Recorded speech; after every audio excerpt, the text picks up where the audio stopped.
Welcome to AZ TechCast, sponsored by the Arizona Technology Council, with your hosts, Steve Szylstra and Karen Nowicki. AZ TechCast is dedicated to covering innovation and technology in Arizona and beyond.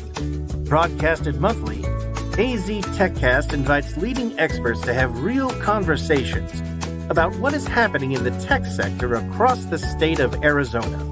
From regional news to innovative startups, companies, and emerging technologies, AZ TechCast covers the critical issues and economic trends propelling the state's growing tech ecosystem.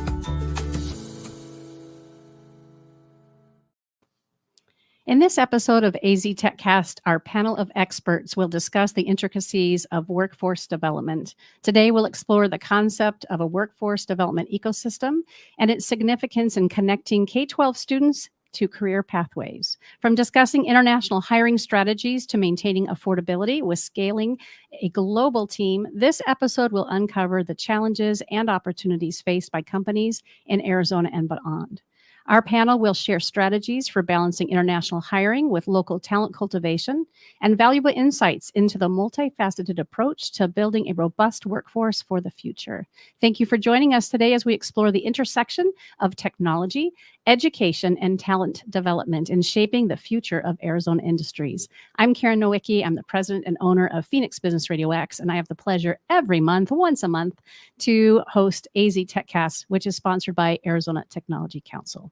Please help us welcome our featured guests today. I promised them I would probably do this, and I'm going to. I'm simply going to share their company names and their first names, and then we'll have each of you introduce yourselves. So we have President-elect for the PMI Phoenix Chapter and Chief Strategy and Innovation Officer, Milan. Welcome back to the studio for you, sir.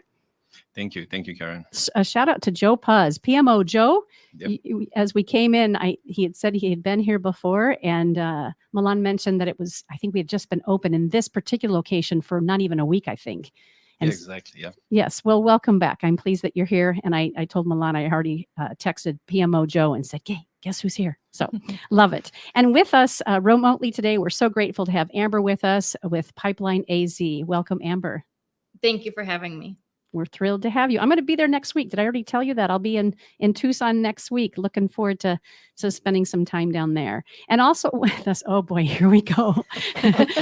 This shouldn't be hard, right, Dane? Right. Dane is with us from Digitanity. Yes. Boom. Nailed it. You did it. And wait till you hear these last names, folks. I'm not even going to try them, although Amber lobbed me a soft one, so that's good. So thank you all for being here. I very much look forward to, as a former educator for the Kyrene School District and assistant principal, hearing a little bit more about what you all are doing on behalf of our students and our workforce development. With us as well is Leslie Marquez. She is the Director of Marketing and Communications for the Council.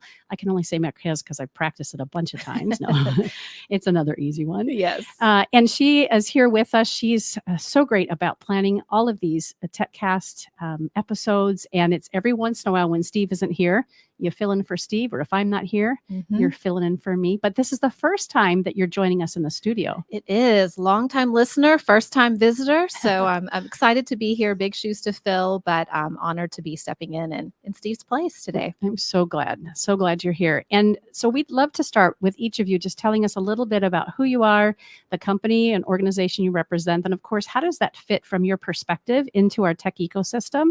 And Leslie, do you mind starting with us on behalf of Arizona Technology Council? Sure. Yes. So the Arizona Technology Council is a trade organization here in Arizona. We serve about 750 tech companies, from mom and pop startups to, name brands that you've heard at home.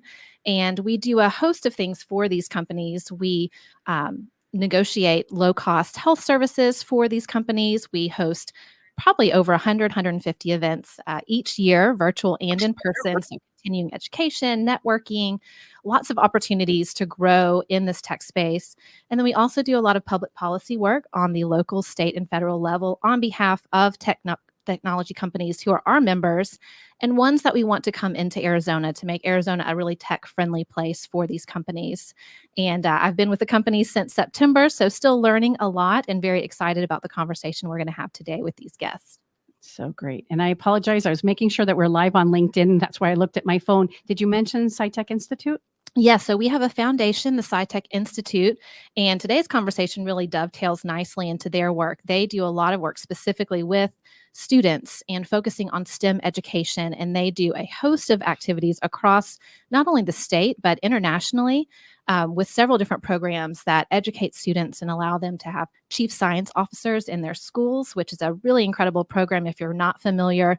I encourage you to go to the SciTech Institute website and read about it if you happen to be listening and have students in your life who are interested in the STEM space. They host numerous events and educational opportunities throughout the year for these students as well. So we like to say they're our sister organization, and they help feed into what we're doing, on a greater scale for tech companies across Arizona.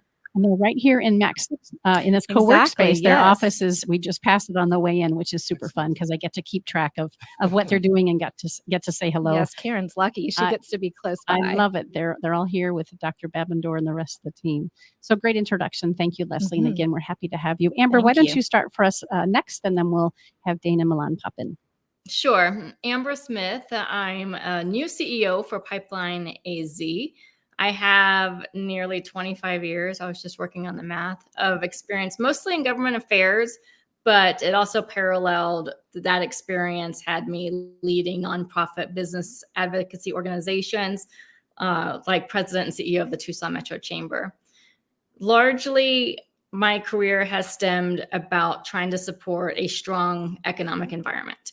And so through my various roles over the decades, I've been able to best understand that relationship between business success and having the right talent to drive that success.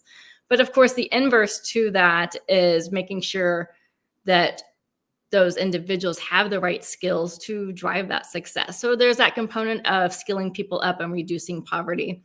So while at the chamber, I was introduced to Pipeline AZ. Pipeline AZ is a statewide nonprofit organization, and we have powerful technology and a platform that connects the existing workforce efforts by different educators, systems, businesses, and community partners across Arizona. We have over 180,000 registered users, which is about 400 K through 12 schools, about 8,000 employers. So at Pipeline, we are driving talent to connect in-demand skill business needs to those employers, especially the tech industry. The Tech Council specifically has a hub where we can feature those careers in cybersecurity and IT. So we are connecting that full workforce ecosystem, and Pipeline AZ really empowers that career inspiration, connection to education and training. And I'm real excited to be here to be able to show how all of that does help really promote that economic environment. Can't wait to hear more. All right, gentlemen, either of you can jump in there next. Sure. Dane Vignovic. Up on the mic, Dane. Sorry. Sorry about You're that. good. Dane Vignovic, co-founder of Digitanity. I've been in the IT space for the last 15 years. Been a part of a few startup companies over the last 20. Went from textiles into IT.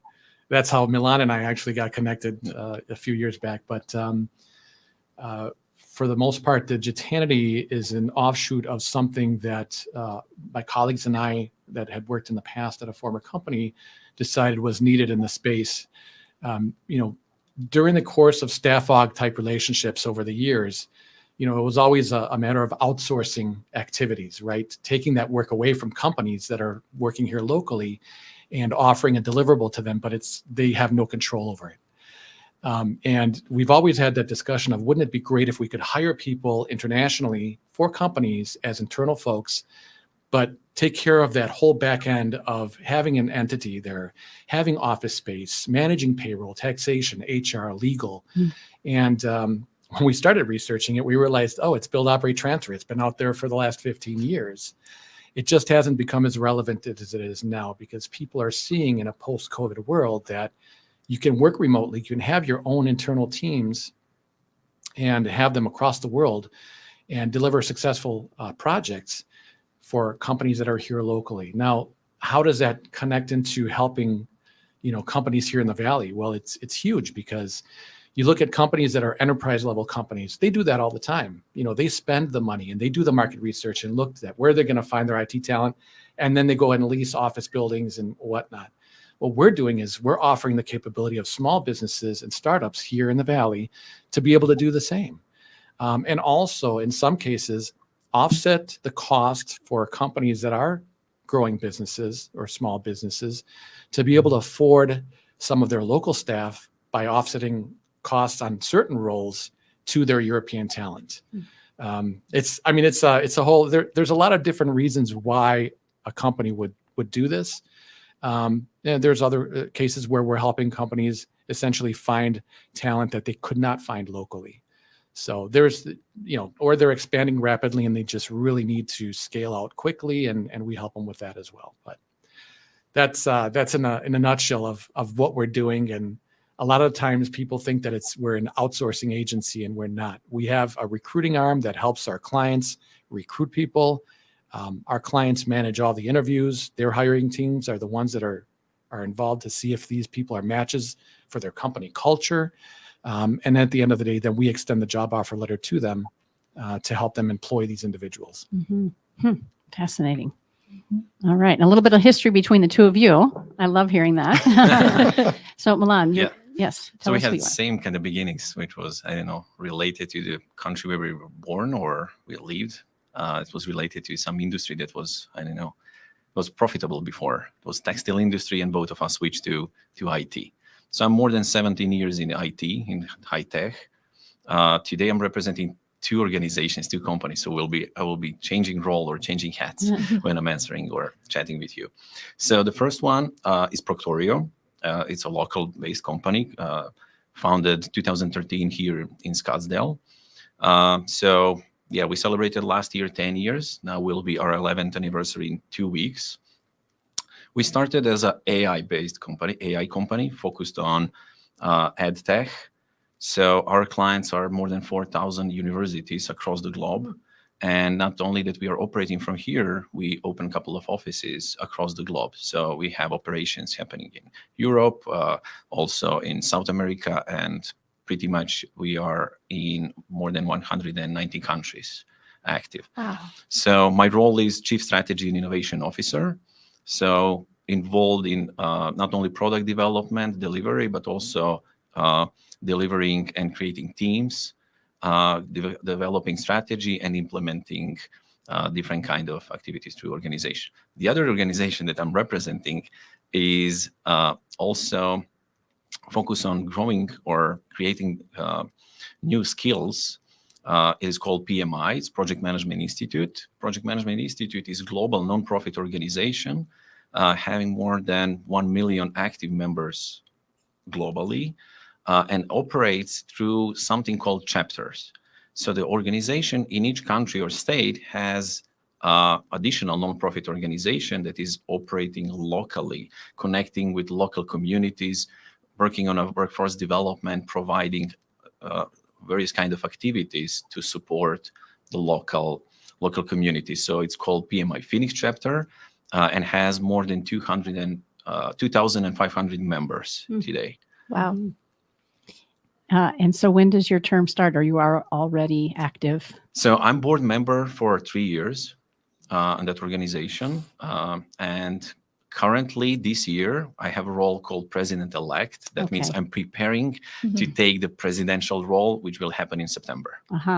Okay. I just became the president after a year of president-elect for my son's booster club for wrestling for high school. Oh, very similar. Not even the same thing. However, like you, I'm sure it does feel like a full-time job in addition to several other full-time jobs. So I know what it's like to be president in waiting. So just having fun there. I'm thrilled to have each of you. And Leslie, again, is the one who puts these panel conversations together based on sometimes a conversation or a need. And again, having been an educator for myself for years in K-12, I'm excited now that I've heard each of you speak respectively about your role and the way in which you fit into the tech ecosystem. So should we just start from the ground up? Let's go. Let's do that. What would you say, how would you describe what is workforce development as an ecosystem? Like, what does that mean? So we would define it as there's 3 pillars that feed into the ecosystem. So you have your career inspiration and aspiration. You have those that are your training providers and education providers, and then you have those employers. So for us, it's about connecting all of those pieces. There's about 9 million job openings right now, and about 16 million people either working part-time but want to work full-time, or they've been looking for a job within the last year and haven't secured one. So when you have that many job openings and that many job seekers, you should be able to connect those two. But those different pieces of the ecosystem are so disconnected generally. You have this divide, and you're not able to connect those people, those unemployed, with those job seekers, or with the unemployed with those employers. And of course, there's a disconnect in having those right skills that also align. So we talk about connecting the full ecosystem. So it's anyone that is involved within those three pillars. Mm-hmm. Either of you want to add something or give a slightly different definition? I think Amber actually Nailed it. Yeah. she nailed it. She's Okay. good. She's good. Well, so, talking about people who are looking for jobs, at some point they're students. And so why is it important to connect these K-12 students to career pathways at those ages? How does that benefit hiring companies if you're able to do that? So a shocking number is that there's 3 million high school graduates coming out every year. Oh, wow. And that's nationally, of course, but that also doesn't include those 20% or so that don't graduate. So this is our country's last opportunity to be able to more or less communicate with such a ginormous talent pool. So the earlier we can drive that career inspiration and aspiration and be able to show the thousands of different pathways that are available and accessible to those students, the better off employers are. Because that's the biggest thing, is we need to be able to break down those barriers, provide that access and awareness of those pathways. And the younger we can do it with those K through 12, the more that they're going to get interested. They're going to start entering into, look at dual enrollment at high school. How cool would that be to be able to, before you even graduate high school, you have already a tangible certificate or skill that employers are looking for. So for us, we talk about, this is why our partnership with the Department of Ed is so critical, is because every grade 6 through 12 school in Arizona, the Department of Ed has invested in their ability to have access to that career exploration, which is what we do at Pipeline Arizona off of our My Future AZ platform. If they see it, they believe it. And more importantly, can we make sure to seamlessly connect them into that pathway and training and education that aligns with it? Well, as a mom of one little and one on the way, that's very interesting for me to hear as well. But anything for you two to add to what Amber said? Well, it is absolutely important. I think that when you look at, I just saw a report a couple months ago on manpower and the shortage in labor when it comes to certain industries and verticals, 75% shortage globally. And 38% of that is in the IT sector. 29% of it is in the health and life sciences sector. So we're talking about trades and professions that could really, first of all, help humankind, right? But secondly, employ so many people that don't even realize that they could have a successful career in a path that they might not have thought about in high school. How many of us have even, taken a job at our age now that we were thinking about in high school? I'm doing something completely different than I thought I was going to be doing graduating out of high school. So, yeah, I think both of you nailed that, and especially the part that you mentioned. 20 years ago, we didn't have those job positions, roles, or majority of those job openings that we have right now. So I think the whole education shifted, especially with the technology advanced, especially with moving education online and creating affordability for pretty much everyone to, jump on it, to take new degree, new opportunity to, sharpen their skills. Absolutely. It's fascinating. So I mentioned my son, he's a 16-year-old going to school here in Tempe. He's an honor student and an athlete, and he is in those dual enrollment classes. And I never had this conversation with my older two, who are 10 years older than him. And I say to him, there's going to be a career that we don't even know about, that he wants to be an engineer, right? So there's going to be some aspect of engineering that we haven't even thought of yet that you're going to be paving the way. But as a younger mom in my early 20s with my other two, or even when I was an educator, those things never crossed my mind. And now it comes to be expected, right? Mhm. Right. Love this. So Dane, you had mentioned some of the areas in which we have a deficit, people coming in to represent some of these important aspects of industry. Where are you guys seeing the growth and the interest there? And how does that relate to how we need to prepare these kids to be ready? And again, anybody can pop up. Right. Well, what we've been seeing, even in these last couple of years, we're seeing a lot of roles. I mean, DevOps is in need when it comes to IT, but what we're seeing is data scientists and data engineers. Most recently, we're seeing a lot of engineering talent required in machine learning and AI. Obviously, everybody keeps on talking about AI. And we always think about it as, well, AI is, running on its own, but you need a lot of engineering talent that is managing and building this stuff out to a certain deliverable. So this is where we're seeing things. This is where we're seeing the demand growing, but it's one of those where this changes every 6 months to a year. You never know. Rapid. Yeah, it's insane. It's amazing. So It's because based on the trends. Yeah. Now it's hype around AI. So now pretty much every company wants to do something with AI, to create some product that is either infused by AI or using AI in a certain way.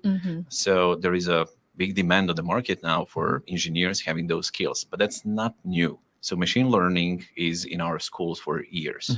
So, but now when market is ready to accept those engineers, or there is a bigger demand for those engineers, definitely we need to go back to the education and change those quotas to create some more programs for those skills. Yeah.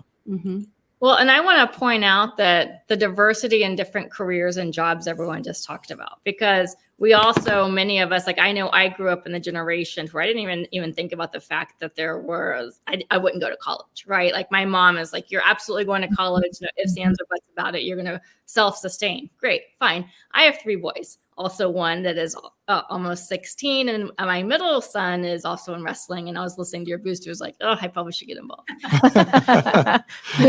Don't do But with that said is 80% of jobs aren't going to require that traditional 4-year degree. And especially you're talking about how the industry is changing so quickly in 6 and 12 months, is we have to be really cognizant that it doesn't mean that post-secondary and college and university are not important.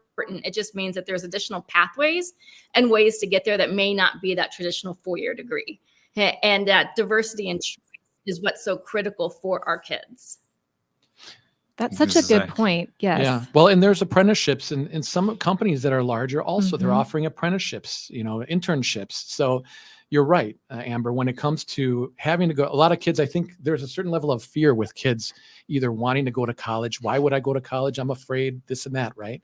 Whereas they can go to work and do a job and learn something on the job and then eventually go back to college to finish off that programming or engineering internship that they were taking up at a certain company. It's just a matter of trying to open that up and getting the word out there that this particular company is doing this, right? And letting these high schoolers know that, hey, there's an option available to you that doesn't require college, right? But it's an education as if you had gone to college. Yeah, exactly. So, It's the knowledge that you will get. Yeah. It's how you're going to approach it. That's your choice. Will that be through the traditional education, or that will be something that you will set up for yourself online, or you will work from experience in the company? So my example is that I definitely started. I didn't want to go to college, or not a particular one, or I didn't know what to do. So I started, and that at the end was the best decision that I made. It was organizational science. So I got my bachelor in organizational science and IT. But after that, I started working. So 10 years while being in the company, leading companies, creating teams, I said, okay, now the knowledge that I got from my bachelor degree is not enough. I learned something through business, but maybe I should go back to, I will say, school, to master's, but now I know what I need and what I want. So I got engineering management master's.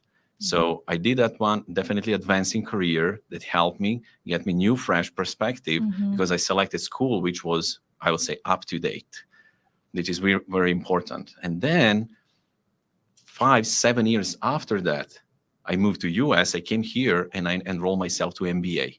So I said, okay, now I'm on the C level of the organization. Definitely, I need broader knowledge on pretty much everything, what is happening in the organization. So let me get MBA degree. I got the MBA degree, again advance, again spread that knowledge through the organization. So all that knowledge that I got, I didn't get for myself. I invested that money in the company and spread that knowledge across the company.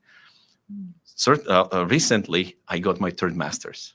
Oh, wow. So I discovered new degree and new activity that is happening. So I enrolled to data and business analytics.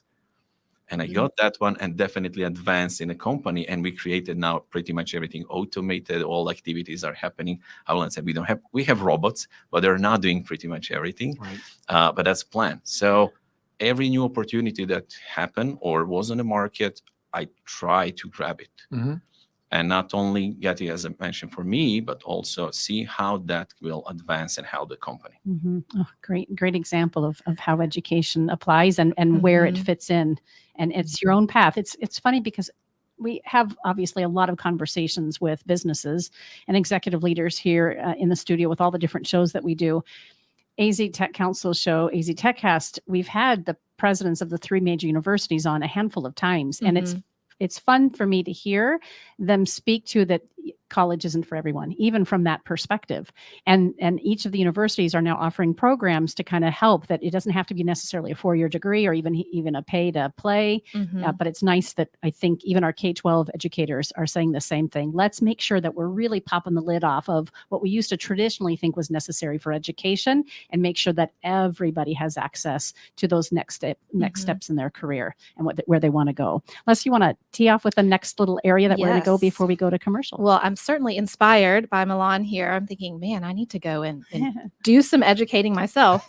But, speaking of that, when you're hiring locally or internationally, talking about skills, what skills are you looking for? And, if we have parents listening of students or even students listening, what skills do they need to be grasping towards as they're looking to be hired? Okay, then go first. Okay, I can go first. Well, as far as skills, it's everybody that we're hiring, there's not one role that matches with the next, right? But typically the people that we're hiring are all in the IT sector. And, it could be that we're hiring people with PHP skills, right? Or that we're hiring people with Python skills, right? It's difficult. I think the biggest thing to see is what could potentially interest these individuals to go into IT. And just kind of follow their way, because right now we're also seeing that we're hiring people for digital marketing, right? And it's become a huge thing. I think we all can agree with digital marketing is without that, I think if Apple phones came out today versus 10 years ago, they would have been the first company to start leveraging digital marketing, right? For sure. See, I almost messed up on the digitality thing. I feel better. It's contagious. But so to say, what they should be looking into, I think just start educating themselves on what part of IT might interest them. And it doesn't have to be, there's med tech out there, fintech. So if they're interested in, health and life sciences, there's IT work in health and life sciences. There's health and IT work in financial, right? So it doesn't have to be that, you need to go into IT, but there's all kinds of options. I think they just need to figure out what they want, right? Yeah, but it's difficult at 18. Sometimes they don't know at the beginning, right? So that's beside that one and the hard skills that everybody should have. I think the most or focus should be more now, or it is in my case, on soft skills. Yes. So Agreed. this is something that we are looking to a company when we are hiring either here or internationally, because I will take myself as example. While you start working, then you will discover, do you like it and how to advance. You will get a basic foundation of something, and then how to advance will give you kind of path in which we want to go. So having the soft skills and having their, I will say, first of all, is their will, determination, and if they're passionate to learn. If they are, definitely they will learn and get those hard skills. So an example in Proctorio, since we are focused on ed tech, that's our industry we develop, and that's our main product. It's online proctoring services. So almost every single university across the globe is using our solution. So we are helping educational institutions and corporate and government as well to keep their integrity. Also to do identification of the person who is taking exam, because whole education, certifications, and everything else moved online. So you want to be sure that the right person is taking that education, doing those tests, exams, and they're not cheating, right? So if they're cheating while they're doing that during studies, they will probably do or continue that behavior later. So that's something that what we saw, I know, in some analysis. And Amber, what are you seeing on your end in terms of, readying these students? I would agree with the soft skills comment for sure. And even some of the nomenclature on that are 21st century skills.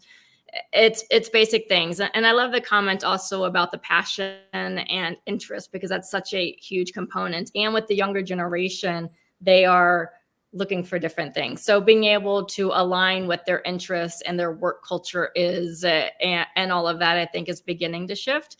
And as long as those skills match with it, some of the interpersonal skills have, I think, declined because of, so much activation using phones, not talking on them.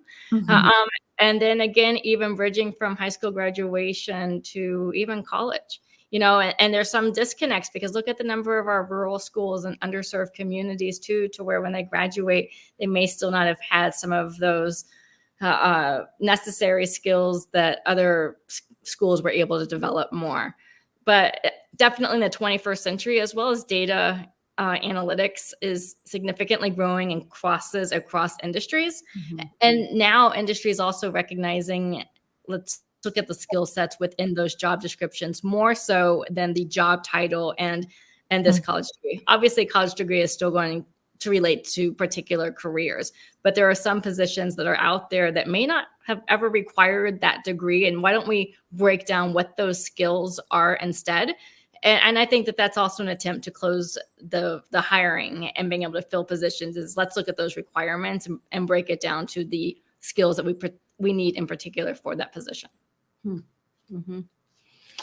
Oh boy, it always goes fast. We're already halfway through this segment. How is that possible? It just happens every time. Before we move on to the next section of our conversation today, we want to make sure we give a shout out to Arizona Commerce Authority, who is the 2024 premier sponsor.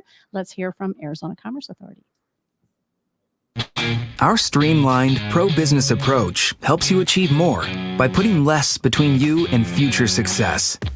Less red tape, lower taxes, less distance separating you from the tech leaders of tomorrow.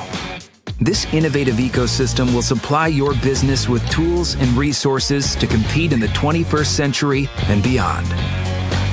But your future is more than just business success.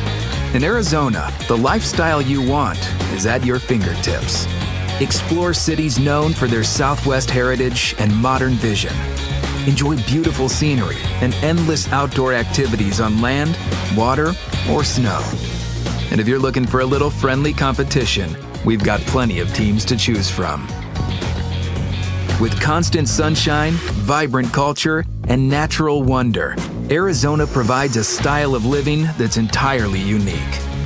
People from all over the world call our state home. From student leaders who fill the classrooms of our top-ranked universities, to a skilled and abundant workforce that's ready for what's next. To the neighbors, friends, and peers we interact with daily, Arizonans are united by a pioneering spirit that moves us forward. So as you look to the future, know that it's filled with the perfect balance of innovation and high-quality living that makes life better here.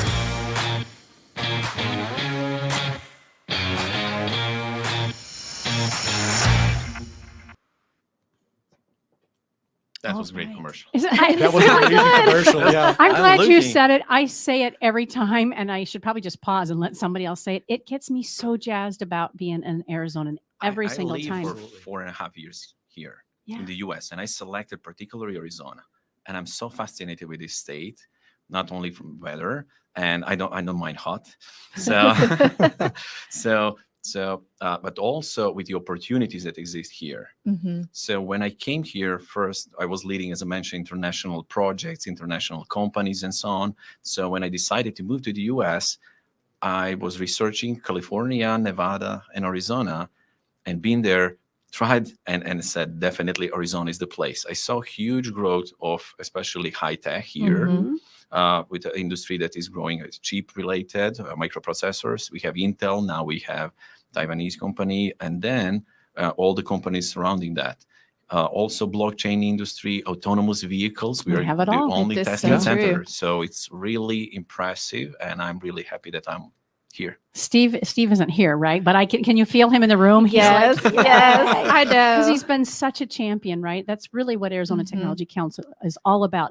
In one soundbite right there, you've just said it all. So I know. thank you We for need that. to pull that out and We use will. that. We will. The marketing brain is When I working. worked for BMW in Germany before I moved to the US. So I was leading department for autonomous vehicles, pretty much similar as Tesla here. And I said, okay, I'm moving to Arizona. I quit my job there. I'm moving to Arizona. And they thought, wait a minute, Arizona, that's flyover state. Nobody goes there. So it's either West Coast or East Coast. But when I came here, I said, and I'm trying now to impact everybody in Europe, how Arizona is awesome and how the high-tech scene is here great. So this is something that Dane is doing. And I'm trying to connect all high-tech in Europe with the high-tech here. And we're going to send them this commercial because you can expect a lot of people from here. For moving sure. here. Remind me to get it to you. And then I would love to have a conversation with you too afterwards, how to utilize this platform like Arizona Technology Council is, because, and our friend Joe Puz, again, in PMO Squad, Joe landed on the map literally because of his show, the Project Management Office Hours. Exactly. I mean, he'll tell you that as well. I'll say it, but he'll say it too. So, okay, that's another conversation for I another know. day. We could have a whole other Love it, podcast Thomas. episode. I love it. But you know, the funny thing, I was listening to the commercial too at the very end. I thought, well, that segues nicely into our next topic. It's talking about the future and innovation, and so we're kind of moving now the conversation to, you know, hiring strategies, and particularly now, you know, if a company wants to integrate international hiring strategies, you know, what are some things that they can do to foster innovation and stay ahead in ed tech, you know, using that method? Well, I think the biggest thing is when companies start researching, trying to figure out how they go internationally. And in some cases, companies, when they're receiving their Series B or you know, some level of funding, there's always a certain limitation. And that's where, at least I feel, and why we formed our company, was to be able to help a lot of these businesses not struggle and go through that entire process and that risk of spending potentially millions of euros in the first year without having any type of physical deliverable or anything on the ground, right? So we help them through that process. And we also help them during the course of, let's say, to give you an instance, we have a company that's a startup out of the UK, but it could almost as easily be somebody from here in the Valley. And they're looking to have tier 1, tier 2, tier 3 support people working at our location. And, you know, the funding isn't really there to have them all working, you know, from the UK. So in this case, what we're doing is, okay, we'll employ these folks for you. When that team has matured over the next year, 2 or 3, we'll help you open up your own entity in Europe. We'll transition that entire cast, that entire team over to the umbrella of your own company. So we've transferred all these people. So they have almost like a business as a service model, right? They've built out this entire team without the initial investment it would have taken to do this on their own. So we're trying to help foster growth to local companies here in the Valley by doing that. At least that's one portion of the services that we're offering. And again, it's not to take away work from our folks here in the Valley. It's to help foster growth to these organizations so they can employ more people here in the Valley.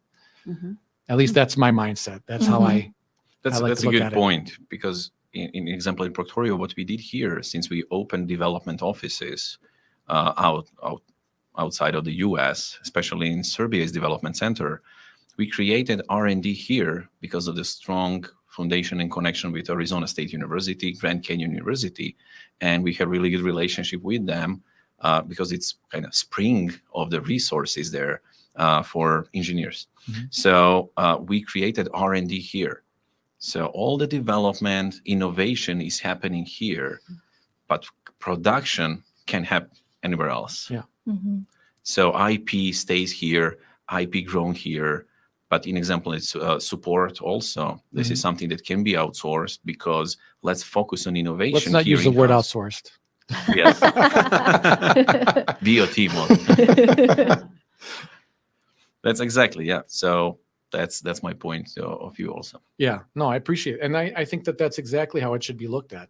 And plus, this is all, these are all internal folks. So, the company that's doing this, they have ownership of everything that's being done. Mhm. And there is transparency because they're leading the project. They're the ones that are managing. They're managing the risks from a project side, right? But we're managing all the financial and legal risks that they might have incurred if they did it on their own. Mhm. How about Pipeline AZ? Amber, what do you have to contribute there? Well, we are built by Arizonans for Arizonans.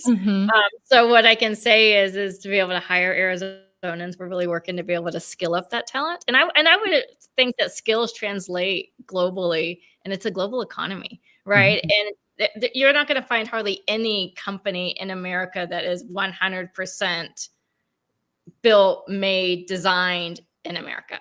And so recognizing it is a global economy with different elements and strengths throughout, why not try to pull it together to be able to strengthen the pieces that are here that then have a cascading effect?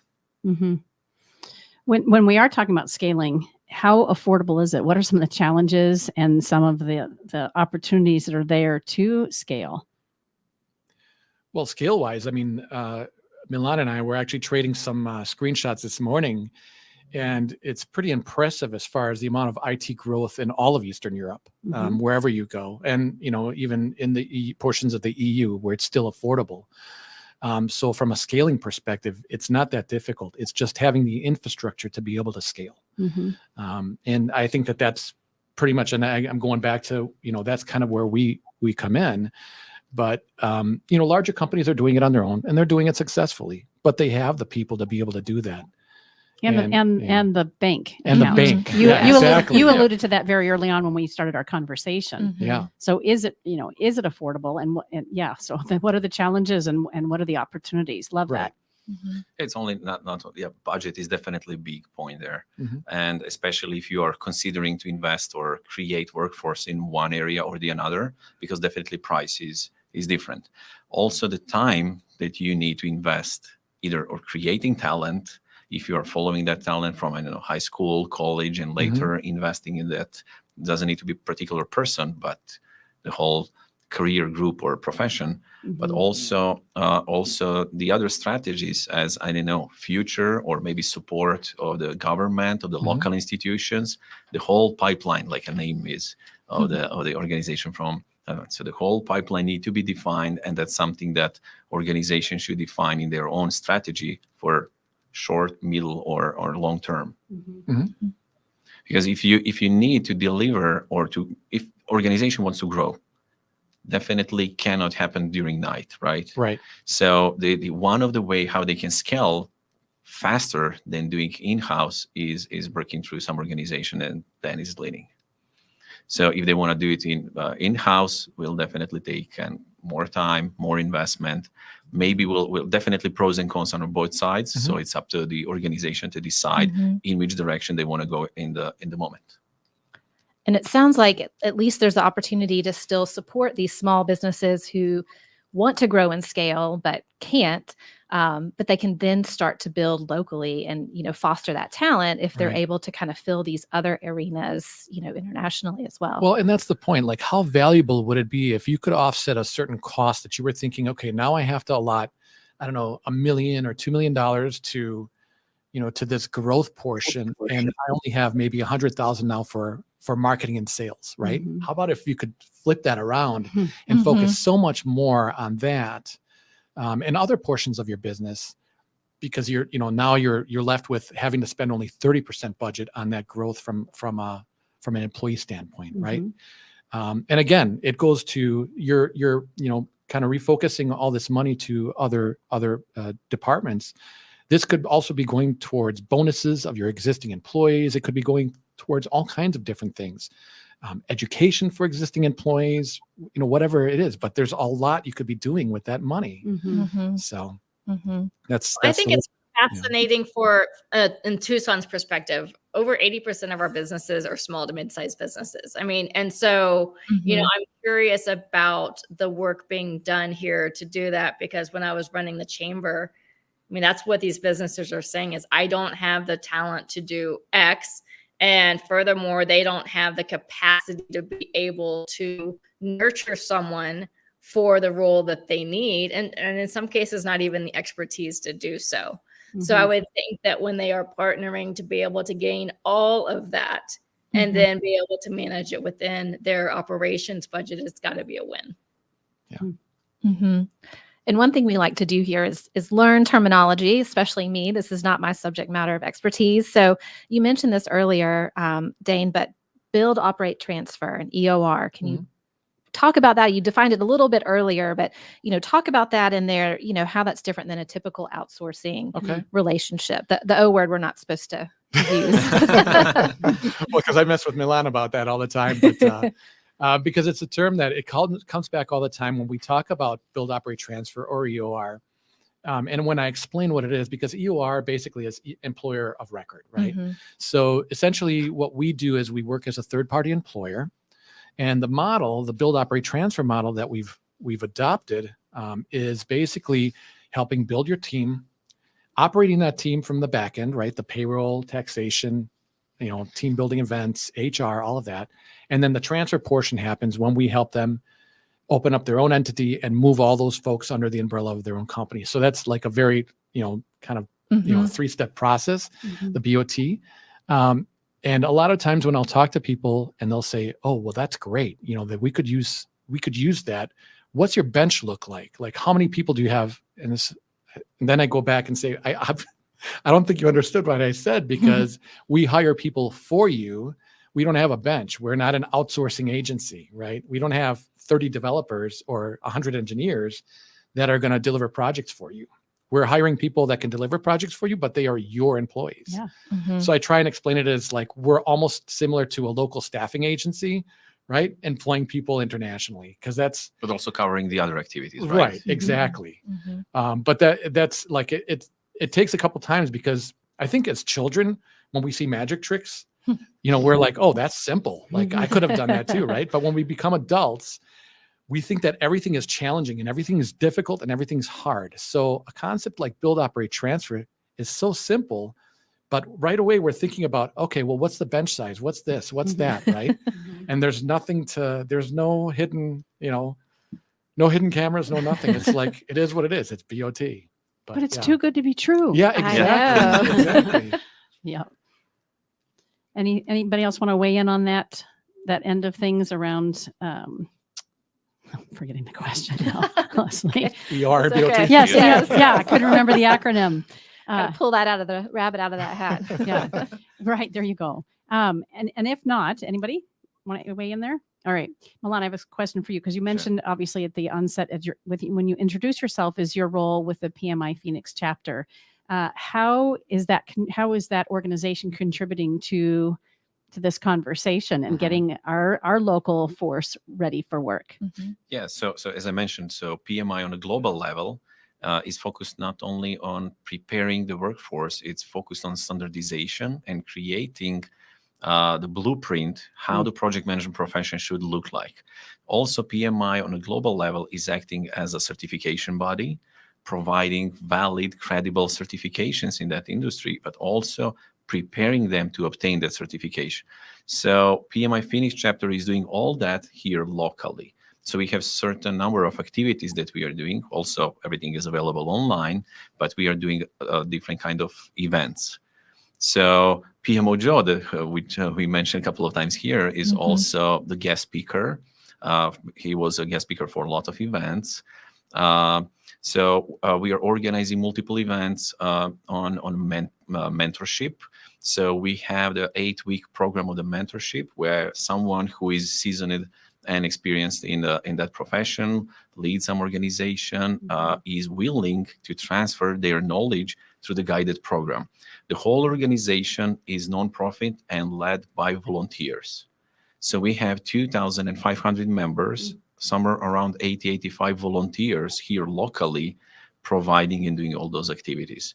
training, mentorship, performance, helping professional development, networking events, but also prep for their certifications. Impressive. Yeah. Anybody else is there anything, Amber, that you all do with project management, education in your pipeline? So we're the connective tissue. So what we try to do is take anyone who's the educators doing career awareness, inspiration, connected into the job training and education. So a student can show that they're interested in computer science and immediately find the local training and education that is along the computer science path. And then they'll be able to also see how much those computer scientists make if they're entry level, mid-level, high level, and which employers are hiring within Arizona. So, my ears perked up when Milan's talking about, well, there were certain industry certificates that we also offer. That's the type of thing that we want to be able to have, is anyone providing certifications, degrees, training. We want them on the platform, and it's free for every user because of our business model, which are investors into the system, whether that is the state, whether that is Access is one of our clients because they really need to promote home healthcare workers. Hospitality and tourism is another, again, after COVID, that's an industry that really has struggled to recover. And so any education provider can put those certificates, anything on the platform, because we want to be able to increase that awareness and access to those exact type of resources. That's great. I want to tackle a little bit more on project management. So for me, when I began that career of project management, I thought this is predefined. This is your, have education in project management, and then you can call yourself project manager. But that's not happening anymore. So the whole industry changed with the technology advancement that we mentioned. I think everybody's project manager. And majority of the people who are joining now our organization are accidental project managers. So in example, Karen, you are project manager today, leading this show. You have a team, you have a budget, you have a deadline, and you have time, start and end. That's a project. You need to deliver it, and you need to deliver it successfully with a satisfied quality. And then definitely someone will be, consuming this, right? So everybody that you are impacting, or it's impacting your show, is somehow intertwined and connected with this project. So those are all people that are joining us. We see a huge amount of youngsters. So recently graduated and ones that will be graduate soon. They want to see how they can sharpen their skills, how they can be ready for leading certain project, activity, team. They are not starting as a managerial position or director position. It can be small activity, and they can work in any industry, as Dane mentioned. It can be healthcare, it can be any kind of industry. It doesn't need to be IT or civil engineering or something like that, which was traditionally related to project management. It's pretty much every single thing. And like we said, with soft skills, project management is one of that skill set that will be utilized anywhere. I remember when I became an assistant principal for Kyrene School District, I was going for ed leadership, and then I had 2 internships at Intel as a relationship with the school district. And then I thought, oh my goodness, if I expand and I get a master's in organizational development instead, I didn't have the MBA chops, but organizational development, now I can be expansive. And it was all around focus management, project management, and what a difference that made in my career. Yeah. Good. Leslie, I know we only have like 7 minutes left, and we have several. And so I'm gonna defer to you, because I know, again, you were the one who kind of worked on where do we go in this conversation. We may have to skip a couple of questions, but are there a few sweet spots that you want to make sure we hit? Yes, and I think we have several new podcast topics that have come out of this conversation today, where we could hang on for another 2 hours. But in lieu of that, I think it's a holiday weekend. We're not doing that. No. I will be shutting out the lights and leaving you. She's going to project manage us out of here. But I think this next question could probably take us to the very end, is, talking about the future. What are we seeing? What are you anticipating? So the next 5 years, the next 10 years, what does that look like to you in workforce development, smart staffing, to scale affordability, but also promoting local talent? What are you predicting for the next 5-10 years? Easy question to end the day. Amber, you want to start us off? Sure. No pressure. No pressure. So I think that we're going to see people cross industries more often than we historically have. Because I think that these skills are transferable. I mean, the project management one is, I think, such an amazing example of that. So I think that there's going to be a lot of shift in that. I think that things are going to also be happening a lot faster. You're already seeing that with the different changes. So it's going to be critical to have that awareness and for the job trainers and educators to start moving at the speed of business. And that has been such a roadblock to where industry is at an accelerated pace. We have to be able to bridge that speed so that we have the right talent available to be able to meet that demand. Milan, I think Amber. Do you want to finish with a BOT again? No, I think I did enough BOT today. Okay. Yeah, go ahead. Okay, so definitely what Amber mentioned. So horizontal expansion definitely will be happening, and intersection within the industry or across the industries.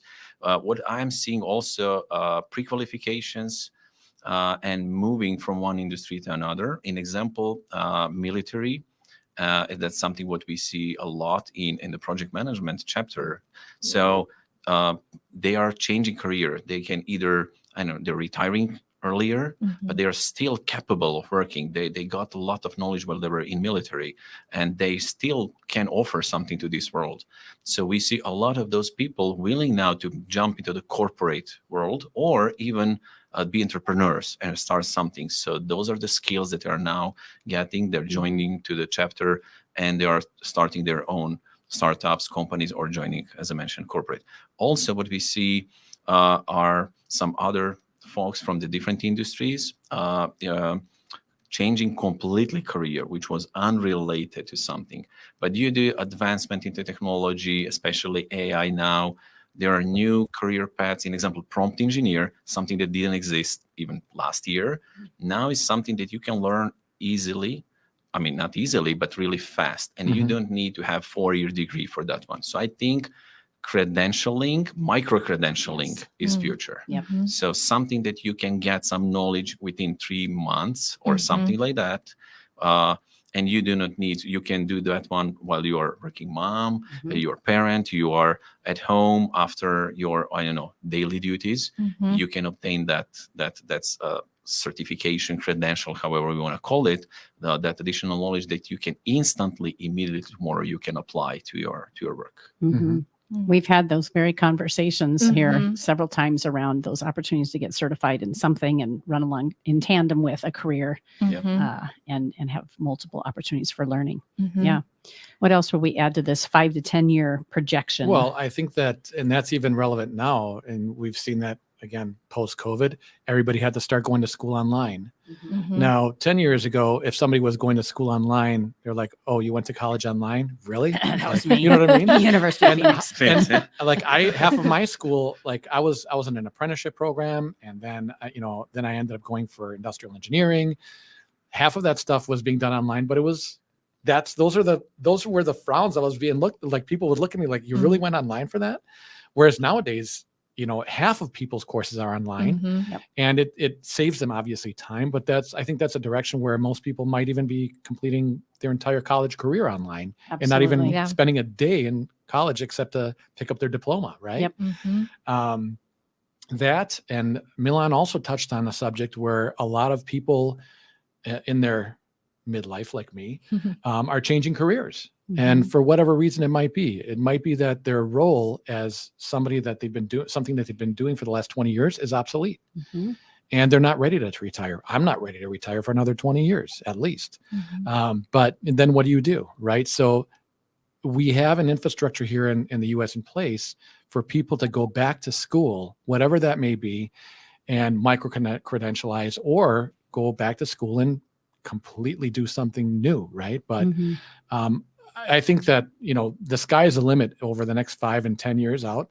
And I think that even in a year's time, this discussion here might become like, oh, that's old. Kind of like watching, right? Kind of like watching the Universe Channel, like, oh, that's a 5-year-old program. That's not even relevant to the discussion today, right? So should we reconvene this time next year and check in? Exactly. Right.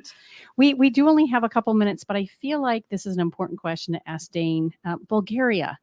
Why did you, is that okay that I asked that? And I hope Yeah. you don't mind Amy hanging on with us a little bit longer. Why is that a location? Then how does that help us here in Arizona? Well, Bulgaria, so all of us, when we all worked together, we had multiple development centers in Europe. We had 2 actually development centers in India, one in Vadodara and another one in Pune. We had a development center in Serbia, and then we had another one in Bulgaria. And for the most part, during the course of the 8 years we'd been doing outsourcing at our other company, the Serbia and the Bulgaria office were outperforming all the other development centers. So we knew that we had strong talent there. Then it was just a matter of when we started building out Digitanity, well, which location do we select? And we selected Bulgaria because, some of our partners had really strong ties with the local universities, and Bulgaria is a part of the European Union. So we follow all GDPR rules and laws. And for the most part, it's really that level of relevance, right? Oh, they're a part of the EU. Now, Serbia has been on its path for being a part of the EU for the last 10 years, but who knows when that's going to happen. But the thing is, we wanted to start off from an area of like, okay, we can do, we'll start selling from Bulgaria and engineering talent and start expanding our wings out into other portions of Eastern Europe of areas that we know. We know Croatia, we know Serbia, we know a lot of those locations are going to be great for our second and third and fourth office, but we felt that Bulgaria was a good starting point for us. And performance-based. Yes. Speaks volumes. What do you think, Leslie? I mean, my head is spinning still. And I feel hope, for the Yes. future, and thinking, when I was coming up through school, it was kind of like, this is your path. This is what you're choosing. For This sure. is what you go to college for. And this is what you do. And I love hearing that the opportunities are really there for micro-credentialing, which is a new term to me. And that you don't have to stick with what you've been doing. You have opportunity. And I think that's kind of the overarching thing that I'm leaving this conversation from, is feeling, hopeful for workforce development and smart staffing and opportunities for my sons coming up, and then even for myself, moving forward. So, And the resources are there, right? Exactly. Both from the corporation, the corporate perspective, education. Exactly. That's when we say this is an ecosystem. This is what we've Exactly, demonstrated. the whole cycle is. Yeah. And I'll also say for our listeners who are professionals and maybe finding their way through this matrix, you also have to be your own advocate. And I've heard all 3 of Exactly. you really speak to that, again, the resources are there. You just have to make sure you go and you ask questions and you find the right mentors and guides to get you where you need to go, because there's plenty of everything for everybody. So it's been a pleasure to get to know all 3 of you and have Leslie in the studio for the first time. Yes, thank you you. again. And Amber, if you don't mind staying on with us for afterwards, just for a quick photo and a proper thank you. So for all of you, we appreciate you listening to AZ TechCast today. Again, brought to you by Phoenix Business Radio X and Arizona Commerce Authority, the state's leading economic development organization with a streamlined mission to grow and strengthen Arizona's economy. If you are interested in the podcast as a podcast participant or a sponsor for the council's AZ TechCast, need to swallow. Contact marketing at aztechcouncil.org to learn more about the opportunities to further position you as a tech expert, influencer, and innovator. Again, I'm Karen Nowicki. Thank you again for joining us on AZ TechCast. Go have a great holiday weekend. Thank you for joining us for this episode of AZ TechCast with Arizona Technology Council, featuring leading tech and business experts that help influence and shape our great state and the industries they serve.